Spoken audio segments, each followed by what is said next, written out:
Breaking news చూస్తున్నాం. గ్రామ పంచాయతీ ఎన్నికలపై స్టే ఇవ్వలేమని తెలంగాణ హైకోర్టు స్పష్టం చేసింది. పంచాయతీ ఎన్నికల రిజర్వేషన్ జీవో 46పై హైకోర్టులో విచారణ జరిగింది. ఈ దశలో ఎన్నికలపై స్టే ఇవ్వలేమని హైకోర్టు తేల్చి చెప్పింది. సబ్ కేటగిరీ రిజర్వేషన్లు లేవని ఎన్నికలను రద్దు చేయాలనుకుంటున్నారా అని పిటిషనర్ను హైకోర్టు ప్రశ్నించింది. ఎలక్షన్ నోటిఫికేషన్ వచ్చిన తర్వాత కోర్టులో జోక్యం ఉండకూడదని ఎలక్షన్ కమిషన్ వాదించింది. 42% రిజర్వేషన్ జీవో విచారణలో ఉండగా పాత విధానంలో ఎన్నికలు నిర్వహించాలని తామే చెప్పామని హైకోర్టు తెలిపింది. 2009లో జేహెచ్ఎంసీ ఎన్నికలు రద్దయిన విషయాన్ని పిటిషనర్ తరపు న్యాయవాది గుర్తు చేశారు. తామే ఎన్నికలు నిర్వహించాలని చెప్పి తామే స్టే ఎలా ఇస్తామని హైకోర్టు పిటిషనర్ను ప్రశ్నించింది. డెడికేటెడ్ కమిషన్ రిపోర్ట్ ఇవ్వాలని పిటిషనర్ కోరగా అందుకు హైకోర్టు నిరాకరించింది. సబ్ కేటగిరీ రిజర్వేషన్లపై కౌంటర్ దాఖలు చేయాలని ప్రభుత్వానికి హైకోర్టు ఆదేశించింది.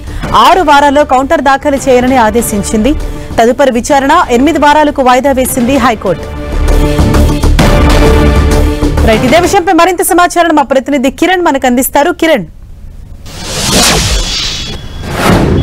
హరీష, గ్రామ పంచాయతీ ఎన్నికలకు సంబంధించి రిజర్వేషన్ల గందరగోళం కొనసాగుతున్న వేళ తెలంగాణ హైకోర్టు కీలక నిర్ణయం తీసుకున్నట్టుగా మనం చెప్పుకోవాల్సి ఉంటుంది. ఇప్పటికే పలువురు పిటిషన్లు రిజర్వేషన్లకు సంబంధించి కూడా పిటిషన్ దాఖలు చేసిన నేపథ్యంలో ఎన్నికల ప్రక్రియ కొనసాగుతున్న వేళ తాము స్టే ఇచ్చేందుకు నిరాకరిస్తున్నట్టు కూడా చెప్పినట్టుగా మనం చెప్పుకోవాల్సి. ఇప్పటికే గడిచిన కొద్ది రోజులుగా దీనికి సంబంధించిన చాలా జిల్లాలకు సంబంధించి కూడా బీసీ జనాభా ప్రాతిపదికన సంబంధించి కూడా చాలా చోట్ల రిజర్వేషన్ల ప్రక్రియ సంబంధించి కూడా కొంత తప్పుల తడగా జరిగినట్టుగా పలువురు పిటిషనర్లు కూడా హైకోర్టును ఆశ్రయించిన నేపథ్యంలో ఈరోజు అటు హైకోర్టు ధర్మాసనం కూడా ఈ రిజర్వేషన్లకు సంబంధించి కూడా ఒక విచారణ చేసి తాజాగా ఈ స్టే ఇచ్చేందుకు నిరాకరించినట్టుగా మనం చెప్పవచ్చుంది. గడిచిన కొద్ది రోజులుగా వివిధ ప్రాంతాలకు సంబంధించి కూడా ముఖ్యంగా బీసీ జనాభా ఉన్న చోట కూడా చాలా తక్కువ స్థానాలను కేటాయించారంటూ కూడా పలువురు హైకోర్టును ఆశ్రయించిన నేపథ్యంలో ఈరోజు ఇప్పుడు దీనికి సంబంధించి కూడా ఒక కీలక వివరాలను వెల్లడించినట్టుగా మనం చెప్పుకోవచ్చు. ఎందుకంటే గత